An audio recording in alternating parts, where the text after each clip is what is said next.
represent not just the Valley, but you represent all the way up to Laredo, so you're very familiar with especially border issues. You're in Washington a lot, so can you please tell us, let's start with the national perspective first. You've met the presidential candidates before, more than likely, and the VP candidates, so what do you think of them personally?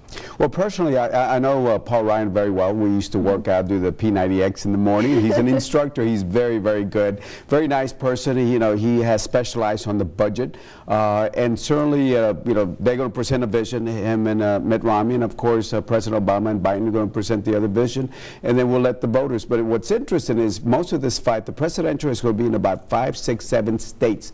That's it. Texas is a red state, California is a blue state, New York's a blue state. So certain states, you won't see that much advertisement or activity, but 5 or 6, 7 states are going to decide the presidential election. So if you were talking to our viewers personally right now, what sorts of issues on the national perspective and also back here at home would you recommend that they really take a look at? Well, certainly the economy. If you look at it, back in December of 2008, we were losing 750,000 jobs a month. We're now gaining maybe 140, 120,000 jobs. It's not as fast as we wanted, but it's growing. So the economy, how do we create more jobs? How do we provide incentives to the small business owners is key. The other thing is, what do we do about the deficit? We cut $1 trillion a year ago, actually about a year ago. Now we got to cut what we call the sequestration, where automatic cuts of $1.2 trillion.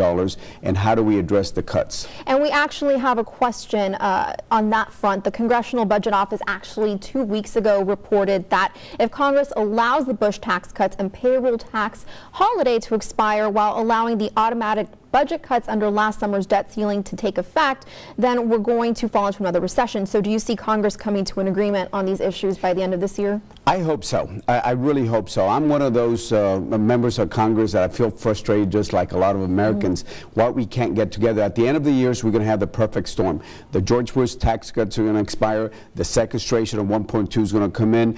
We still haven't done the appropriation bills. The debt ceiling is going to come back again. So we have to work it out. So either we do what we call jump off the fiscal cliff, or we do some sort of graduated effort where we do cuts and then look at some of the George Bush tax cuts extensions. And the overwhelming majority of Americans, a lot of polls show, they think that Congress is actually dysfunctional. So how do you think that can be remedied? Yeah, and I agree with them. I really do. When I was in the state legislature, Democrats and Republicans could sit down and work out issues together. Now it's just been very difficult. I think all it takes is people willing to cross party lines and doing the right thing and putting the country before any political party. And I'm referring to both Democrats and Republicans that sometimes put the party before the country, and that's wrong. Okay, let's go ahead and move over to another issue. A lot of talk about the U.S.-Mexico border, securing our borders. What do you feel, Congress could do, or even the president could do, or one of the presidential candidates could do to better help us here on the border? Well, first of all, we got to understand that the crux of the problem is on the other side, Mexico. Mexico is a very important partner. There's a $1.2 billion of trade every day.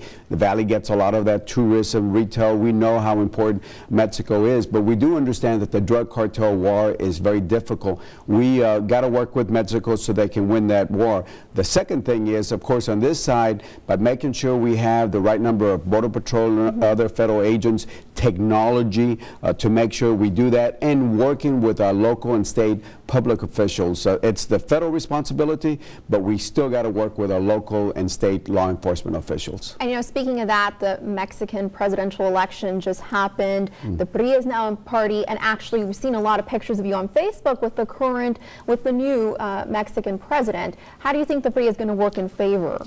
Well, keep in mind the PRI had a reputation. I think this is a new PRI, a new young generation, a 45-year-old former governor who's now taking over. And we got to keep in mind, this is not the Mexico of old. Society has changed. The movement 123, the 132, should I say, is there. The demands of the new society just won't allow the PRI to go to the old ways. The PRI has to adapt to the new society demands, sophistication that we see in Mexico. By the way, Mexico has a balanced budget, and their growth of economy is faster than the U.S., by the way. Okay, well, we want to thank you so much for your time this morning. You're going to actually stick around because we are going to be bringing you viewer questions in just a little bit. So we're going to turn it over to our Action 4 viewers and let you ask the questions to Congressman Cuellar. We'll be right back.